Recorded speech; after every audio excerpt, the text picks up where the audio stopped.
आपके किचन में रखे हुए कुछ गरम मसाले, या धोती कुर्ता और तिलक लगाकर पेड़ के नीचे दवाइयां बांटता हुआ कोई झोला छाप डॉक्टर, या आयुर्वेद के नाम पे सड़क के किनारे तंबू लगाकर दवाइयां बांटता हुआ एक पाखंडी, या बिना रिसर्च के लिखी गई कोई देहाती किताब।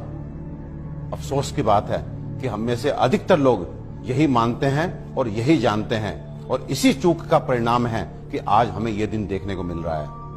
और साथ ही मैं आपको सचेत कर देना चाहता हूं कि अगर अब भी हम ना सुधरे, हम आयुर्वेद को नहीं जाने, नहीं पहचाने, तो मुझे नहीं मालूम कि आयुर्वेद का क्या होगा, लेकिन मानव जाति का पतन तो मैं निश्चित रूप से देख रहा हूं। और जो लोग मेरी इस बात से इत्तेफाक नहीं रखते, वो अपनी क्वालिटी ऑफ हेल्थ और क्वांटम ऑफ लाइफ को कंसिडर करें।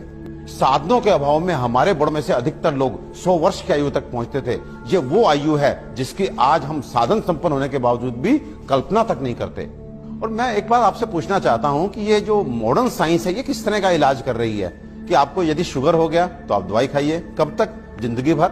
आपको ब्लड प्रेशर हो गया, आप दवाई खाइए, कब तक? जिंदगी भर। आपको थायराइड हो गया, आप दवाई खाइए, कब तक? जिंदगी भर। आपकी किडनी खराब हो गई, बदल दीजिए। आपका लिवर खराब हो गया, बदल दीजिए। आपको गांठ हो गई, काट डालिए। ये किस तरह की चिकित्सा है? और ये चिकित्सा नहीं, ये केवल सिम्टम्स को दबाना है, क्योंकि ये बाहर से आपको नॉर्मल रीडिंग देते हैं, शुगर ठीक है, ब्लड प्रेशर ठीक है, लेकिन अंदर बीमारी अपना काम कर रही है। 15 साल बाद आपकी किडनी खराब, किससे? शुगर से, ब्लड प्रेशर से। आज का नर्वस सिस्टम खराब, आपकी आंखें खराब, आपको ये कॉम्प्लिकेशन, आपको ये कॉम्प्लिकेशन। तो ये इलाज है या एलोपैथ का काला पर्दा? अपने 20 साल के क्लिनिकल एक्सपीरियंस से आपको बता देना चाहता हूं, ये जो आयुर्वेद विज्ञान है, ये समुद्र से भी गहरा, हिमालय से भी ऊंचा ऐसा जीवन का विज्ञान है जो आपके शरीर में और मन में किसी भी अवांछित परिवर्तन के बारे में आपको न केवल जानकारी देता है, बल्कि उसे जड़ से मिटाने के लिए पुख्ता इलाज भी देता है। और मुझे एक बात समझ में नहीं आती, आप ऐसे विज्ञान को क्यों नहीं जानना चाहते जो आपको कभी शुगर, ब्लड प्रेशर, थायराइड और अनेक तरह की प्रॉब्लम्स आने ही ना दे।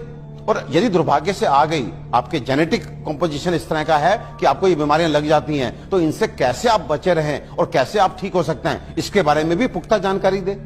मित्रों, आयुर्वेद सबसे पहले स्वस्थ से स्वास्थ्य रक्षण के लिए आपको ऋतुओं के हिसाब से आपको क्या खाना चाहिए, क्या पीना चाहिए, किस तरह की जीवनचर्या आपकी होनी चाहिए, ये सब सिखाता है। और उसके बाद अनफॉर्चुनेटली यदि आप बीमार पड़ते हैं तो यहाँ पर लाखों दवाओं का वर्णन है, जिसमें आपकी काष्ठ औषधियां यानी कि जड़ी बूटियों से बनी औषधियां, आपके मिनरल्स यानी कि खनिजों से बनी औषधियां, रस औषधियां, इतनी सारी औषधियों का वर्णन है जो आपके उन बीमारियों के लिए भी आपको इलाज देती हैं, जिसमें आज का मॉडर्न साइंस जो है अपने हाथ खड़ा कर देता है। आज फैली किसी भी विषाणु जनित बीमारी के लिए वेंटिलेटर्स का इंतजाम मॉडर्न साइंस करता है। केवल किस लिए? इसलिए कि वो तब तक आपको जीवित रख सके जब तक वायरस अपने आप आपको छोड़ के नहीं चला जाता। तो ये किस तरह का इलाज है? जबकि आयुर्वेदिक औषधियां ऐसी हैं जो सीधे जाके वायरस को मार के आपको बीमारी से बाहर लेके आती हैं, आपको मौत से मुंह के बाहर लेकर के आती हैं। तो दोस्तों, विश्वास कीजिए, अपने आयुर्वेद को मान दीजिए, सम्मान दीजिए, जानिए, पहचानिए,